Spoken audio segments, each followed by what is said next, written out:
Donc on va démarrer ensemble un petit back-end node.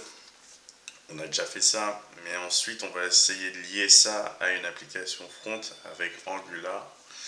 Donc c'est parti, on va commencer tranquillement. Hop, et on va faire un peu de testing pour agrémenter tout cela. Donc hop, ls, non c'est pas cd, hop, hop, cd desktop, hop, make dir, on va l'appeler backend, tout simplement. Donc une fois qu'on a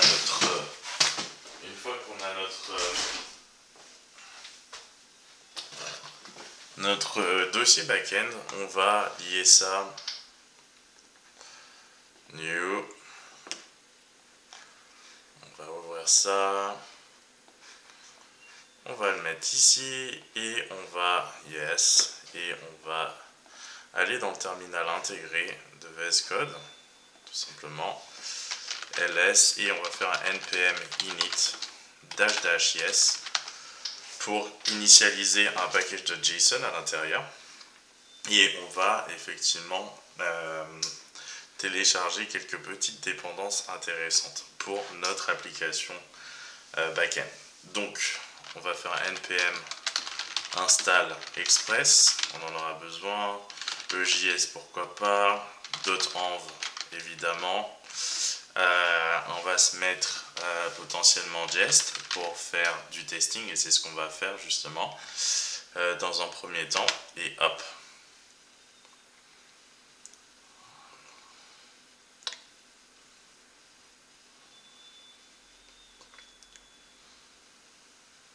Donc ça se fait. Hop.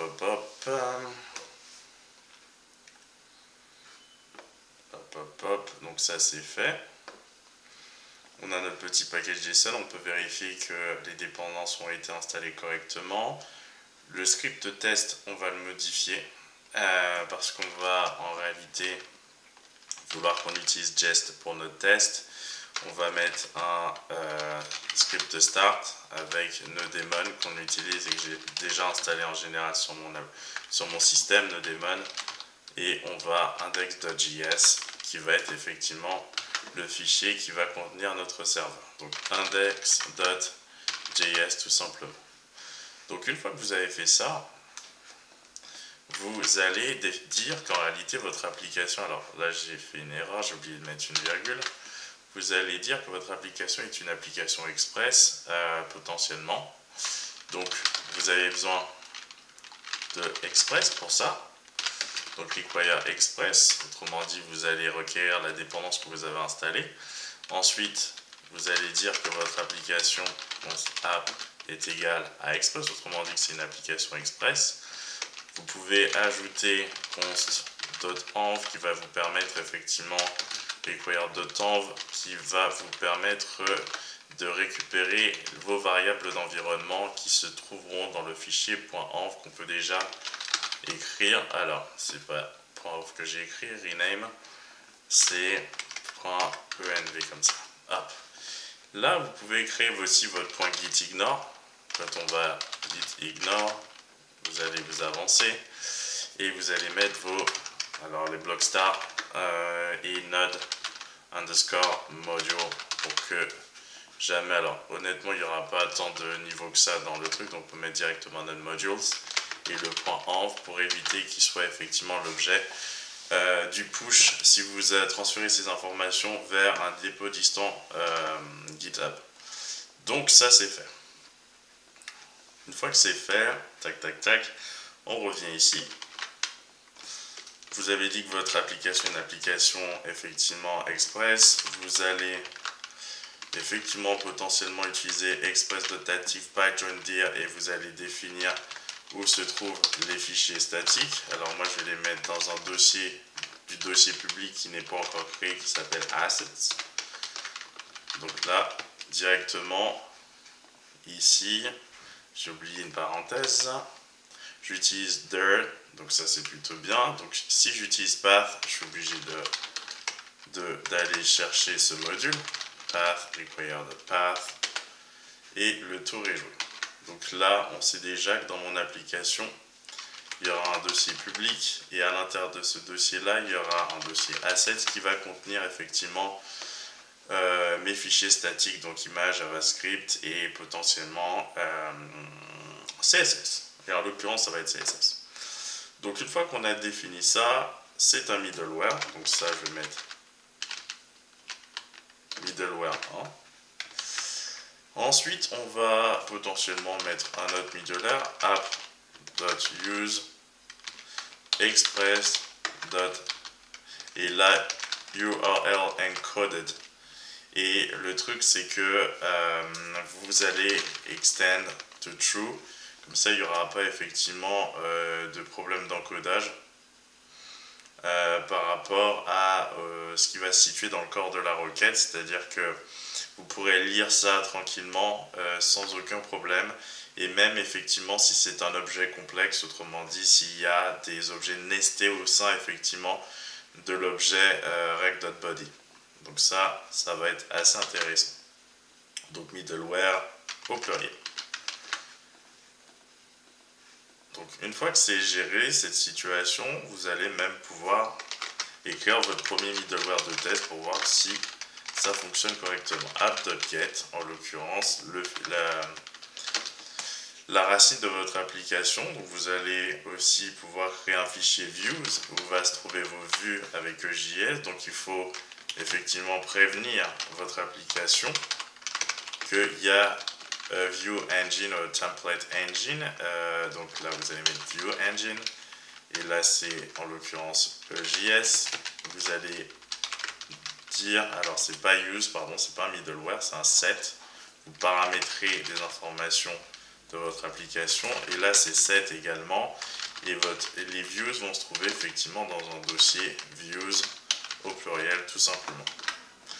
Donc vous arrivez ici, je l'ai déjà créé pardon, views, et là on va créer notre homepage tout simplement .ejs. Donc c'est un EJS, donc c'est du HTML5.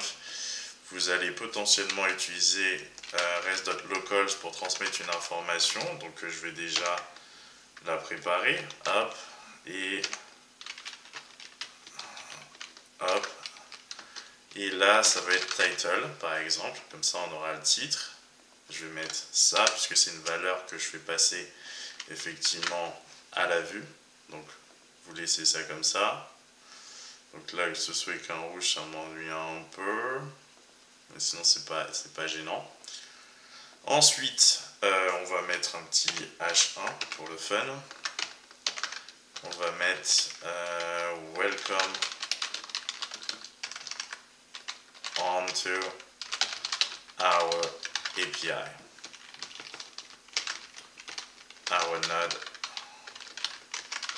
API. Donc ça c'est fait.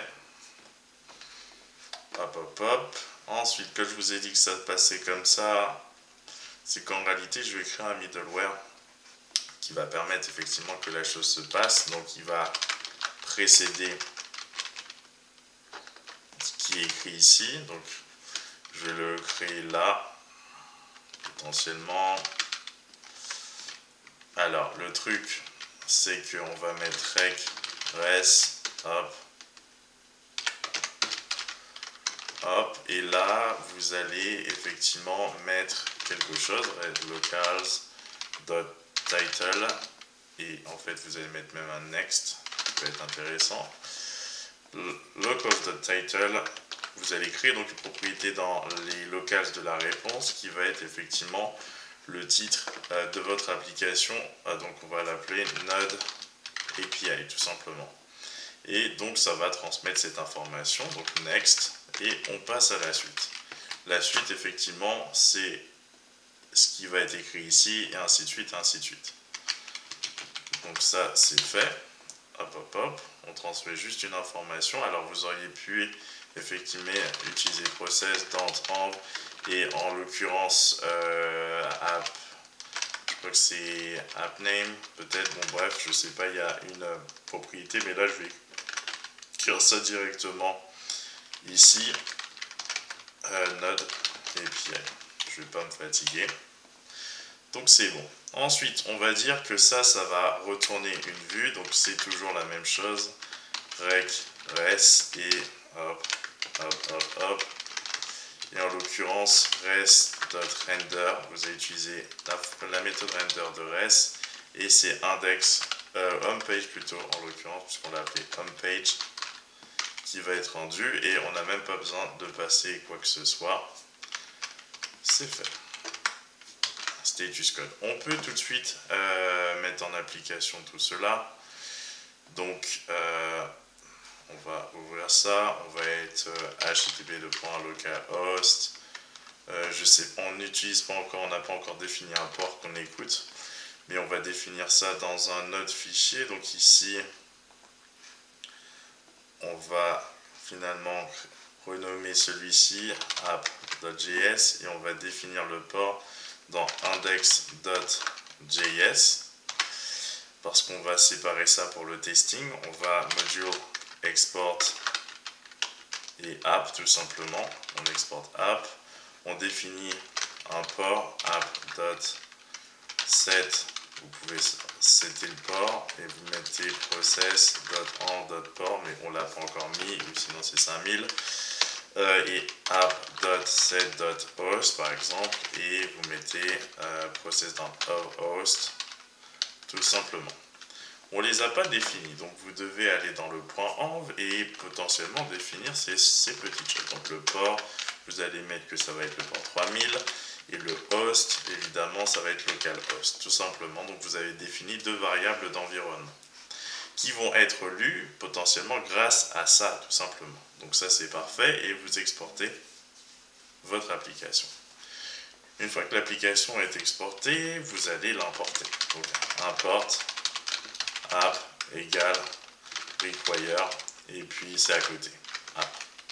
Et une fois que c'est fait, alors c'est pas import, je mélange tout, c'est const. On est en commande JS, app, et là par contre on va dire app.listen. Il y a un port particulier, app.get en l'occurrence port, et la callback qui va nous permettre d'avoir un petit message tout mignon du style app console log, pardon. Et effectivement, alors on peut utiliser effectivement ce qu'on a écrit aussi, app.get, et il y a aussi le host, comme ça au moins on n'a pas écrit ça pour rien. Ensuite plus, deux points, hop, on écrit ça comme ça, et plus. Listen on up, hop, plus, et c'est nickel, et on va tester le tout simplement. Hop, c'est fait. Donc, on va faire un npm start, puisque ça start le index.js, et on va voir quel est le résultat. Alors là, ça met un duplicate parameter, name not allowed in this context. Ah oui, j'ai mis res, sorry, petite erreur.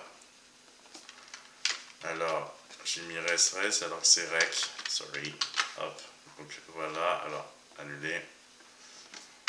Hop, on redémarre. Donc tout se passe bien, alors sauf que là ça me dit undefined, tout simplement parce que là j'ai mis un S et pas dans mon fichier .env, donc tout est bien, notre serveur tourne, et là si je fais 3000, welcome onto our node API, ça fonctionne parfaitement, c'est-à-dire qu'on rentre bien dans... il est en train de gérer cette route-là, une requête get est gérée, on arrive directement à avoir le rendu de homepage, et si vous regardez bien le titre, c'est bien Node API. Donc ça a bien transmis l'information, on est bien passé effectivement dans ce middleware-là, puis dans celui-ci, puisqu'il a bien fallu qu'on crée cette propriété title qui n'existe pas dans rest.locals, et qu'on lui assigne une valeur qui est ensuite récupérée par ce middleware-ci. Donc voilà, tout se passe bien. Donc c'était bien pour une première vidéo.